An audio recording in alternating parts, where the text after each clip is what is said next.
روز 9 آبان 1359 مراسم 20مین سال تولد رضا و رسیدن به مقام سلطنتش رو جشن گرفتیم. اون موقع من تازه عمل جراحی کرده بودم و با اینکه درد زیادی داشتم، کسانی که به دیدنم می اومدن رو میپذیرفتم و بهشون دلگرمی میدادم. فضایی که توش بودیم اصلاً سالم نبود و هر کس با جاه طلبی که داشت باعث رقابت‌های شدیدی شده بود. و همین موقع بود که از همون چیزی که میترسیدم سرم اومد. بعضیا سعی کردن بین من و پسرم فاصله بندازن. شما رو به دیدن ادامه این ویدیو دعوت میکنم.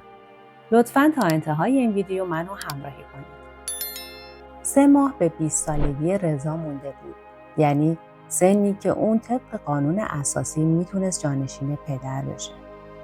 من توی این 3 ماه نیابت سلطنت رو به عهده داشتم و به زودی فهمیدم که این کلمه مفهوم خاصی داره. از فردای روز خاکسپاری، حفظ رابطه‌ای که پادشاه با ممالک مختلف ایجاد کرده بود به عهده من بود. تقاضاهای ملاقات با من روز به روز بیشتر و بیشتر می‌شد. وزیرای قدیم، مسئولان سیاسی، افسران و افراد مبارزی که تبعید شده بودند، خواستار ملاقات با من بودند. می‌خواستن به من پیشنهادهایی بدن. از عقاید و افکار من آگاه بشن و از من کمک می‌خواستن. از اینکه اون زمان به من فرصت سوگواری نداده بودن ازشون گله داشتم. اما بعد از اینکه فکر کردم به این نتیجه رسیدم که پشتکار و شور اونها منو از ناامیدی عمیقی که در اون روزها توش غرق شده بودم نجات داد.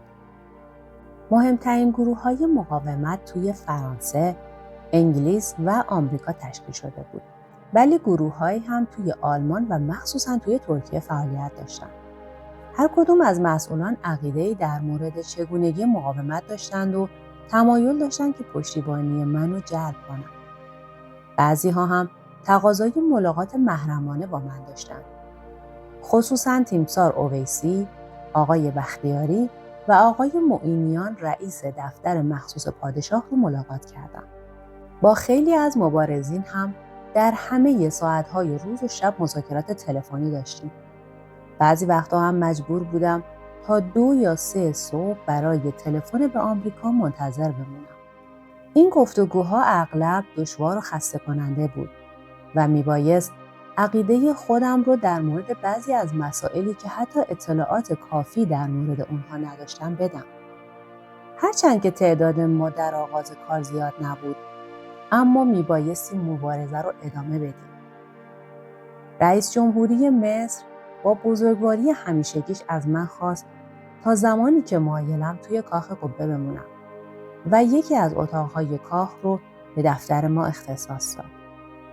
به زودی از همکاری خانم جوانی به اسم لیلا فولادوند و همکارش لیلیان برخوردار شدیم و همچنین بعد از اون یک روزنامه نویس فرانسوی و دستیارش ماری کریستیان به ما ملحق شدند. برای پذیرایی از کسانی که دوست نداشتن توی قاهره دیده بشن، دولت مصر به من اجازه داده بود که از آپارتمانی که در فاصله 40 دقیقه‌ای از کاخ قبه قرار داشت استفاده کنم. همه این رفت و آمدها توی گرما و هیاهوی پایتخت مصر طاقت فرسا بود. من توی اون دوران تحت عمل جراحی دردناکی قرار گرفته بودم و علیرغم همه دردهایی که داشتم، سخنان بازدید کنندگانم رو میشنیدم و استدلال میکردم و به اونها امید میدادم. پسرم رضا هم توی این مذاکرات شرکت میکرد، چون میدونستم به زودی اون به تنهایی مسئولیت هماهنگ کردن ایرانیانی که در تبعید به سر میبردن رو به عهده خواهد گرفت. ما برای مشورت کردن با هم نزد ریاست جمهوری مصر میرفتیم و همچنین توی این دوره به مراکش هم رفتیم. مهمترین کاری که ما توی این دوران انجام دادیم، ایجاد یک رادیوی مخفی برای رساندن صدای تبعیدیان به ایرانیان بود. تأسیس این رادیو به ما این امکان رو داد تا دور هم جمع بشیم و آنچه را که در ایران می‌گذشت و اخبار گروه‌های مختلف رو به گوش مردم برسونیم. فکر ایجاد این رادیو از زمان حیات همسرم مطرح شده بود. ما با هم در این مورد صحبت کرده بودیم و او هم با این امر موافقت داشت. مقامات مصری هم اجازه این کار رو داده بودن و حالا دیگه باید دست به کار می شدیم. توی محیطی که بدگمانی و سوءظن توی اون موج میزد، این کار برای ما خیلی خطرناک بود و برای اینکه با کامبیز آتاوای که دفتر منو اداره میکرد صحبت کنم، با هم به باغ میرفتیم تا سخنان ما رو کسی نشنوه.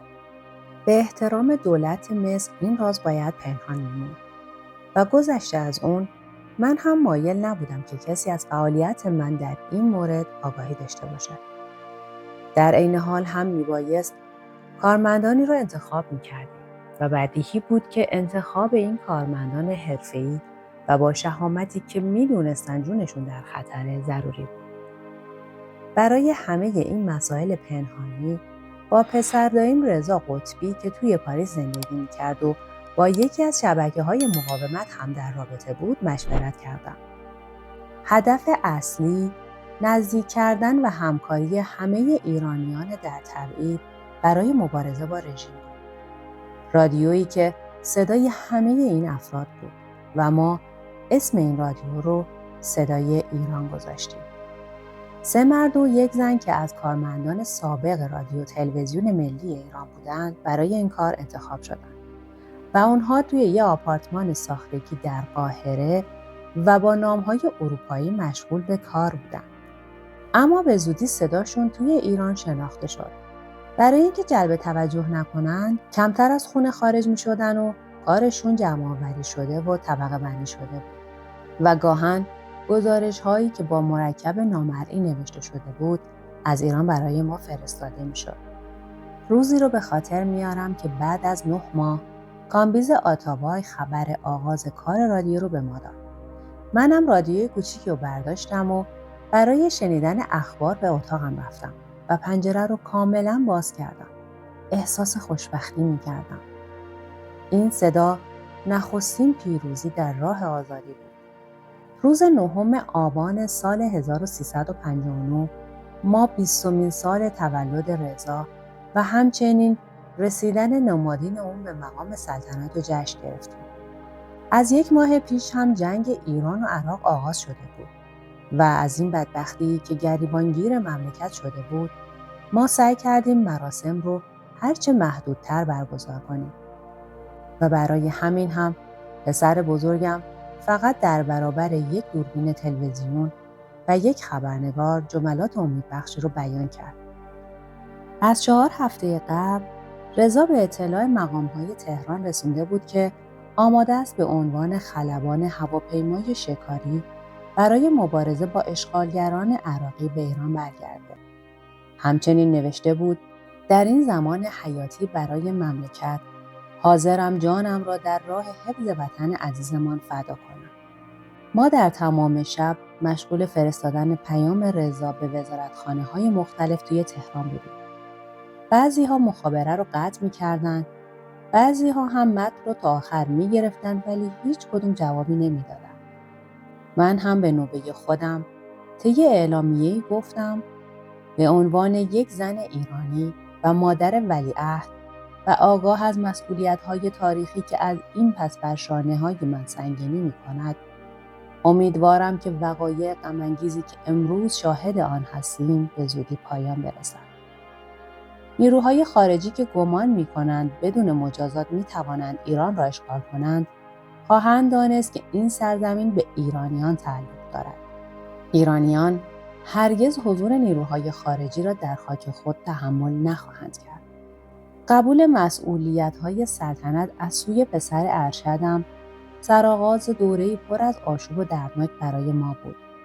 از اون روز به بعد بعضی‌ها با اعتقاد به اینکه قدرت دست به دست شده به سمت رضا رفتن و بدون اینکه حتی به من سلامی بگن توی کاخ به ملاقاتش میرفتن. این کار اونها چون نشونه‌ای از طبیعت انسانی بود، به جز تأسف و لبخندی غم‌انگیز احساس دیگه‌ای نداشتم. بعضی‌ها هم همچنان به من مراجعه می‌کردند، انگار که هیچ اتفاقی نیفتاده. خوب یادمه که در چنین مواقعی نگاهم رو آشکارا به زیر میانداختم تا مخاطبم بدونه که از این به بعد باید با پسرم که در کنارم ایستاده حرف بزنیم. میخواستم به اونها بفهمونم که از این به بعد تصمیم با پادشاه جوان است و اگر من در کنار او هستم فقط برای این است که تجربه‌های خودم رو در اختیارش بذارم. در ابتدا این موضوع مورد قبول همه واقع نشد. بعضی از مسئولین از من خواهش کردند که کناره‌گیری نکنم و تأکید کردند که بعد از 20 سال تجربه در کنار پادشاه نمیتونم اونها رو توی همچین شرایطی تنها بذارم. این وضع منو توی موقعیت بدی قرار داده بود. چون نمیخواستم کسایی که به من اعتماد داشتن و در خفا مبارزه میکردن فکر کنن که من مبارزه رو رها کردم. واسه همینم میبایست دائما توضیح بدم که من همچنان به تعهدم پایبندم. اما از این به بعد زیر نظر پسرم به فعالیت ادامه میدم. واسه همینم بهشون میگفتم اگه به من اعتماد دارین این تصمیم من رو هم بپذیرید. بعد از اون هم منو تحت فشار گذاشتن که در انتخاب نزدیکان پسرم دخالت کنم. فلان شخص رو بهش معرفی کنم و یا فلانی رو ازش دور کنم. توی این مورد هم ناچار بودم توضیح بدم که به نظر من مهمه که پادشاه جوان خودش بتونه همکارانش رو در کمال آزادی و روشنبینی انتخاب کنه. احساس می‌کردم که رضا میخواد توی تصمیم گیری‌هاش آزاد باشه و من هم طبعاً میبایست اون رو توی این راه تشویق کنم. به مخاطبینم میگفتم فرصت کافی به رضا بدید تا افراد مورد اعتماد و همکاران آینده خودش رو بشناسه. توی محیط ناسالمی که جاه طلبی‌های این و اون باعث رقابت‌های شدیدی میشد، از اون چیزی که میترسیدم سرم اومد. یعنی عده‌ای تلاش کردن که بین من و پسرم جدایی بندازن. من با گروه‌های مختلف مقاومت در ارتباط بودم. اما نمیخواستم که اسم رضا به انحصار یکی از گروه‌ها در بیاد. اونا میخواستن رضا رو متقاعد کنن که من با عقاید لیبرال و نفوذی که بر پادشاه داشتم باعث سقوط سلطنت شدم و توی سقوط سلطنت بی تاثیر نبودم. این شایعه‌ها معمولاً توسط کسانی پخش میشد که قبلاً هم به سلطنت لطمه بسیاری وارد کرده بودند. آگاهی از این رقابت‌ها در اطراف رضا که در جوانی به سر می‌برد برای من بسیار دردآور بود. اون نمی‌توانست به جاه طلبی‌ها و پستی‌هایی که در پس این نابکاری‌ها پنهان بود پی ببره. با خودم فکر می‌کردم که روزی خواهد فهمید که برای رسیدن به مرحله روشنبینی نیاز به زمان داره. واسه همینم به خودم میگفتم که باید با متانت در انتظار ماند. بعضی روزها این وقایع به نظرم اهانت‌آمیز و غیرعادلانه میومد. سعی می‌کردم به مسائل اساسی تر فکر کنم که ما برای آینده ایران مبارزه می‌کنیم. هدف ما عظیم است و نیاز به فداکاری بسیار دارد. بقیه مسائل ثانوی است. بسیار ممنونم که تا پایان این ویدیو هم منو همراهی کردید. لطفاً با لایک و کامنت هاتون از ما حمایت کنید که حمایت شما باعث دلگرمی ماست. اگر هم تا الان عضو کانال ما نشدین، لطفاً دکمه سابسکرایب رو بزنید و زنگوله کنارش رو هم فعال کنید تا اولین نفری باشین که ویدیوهای ما رو میبینید.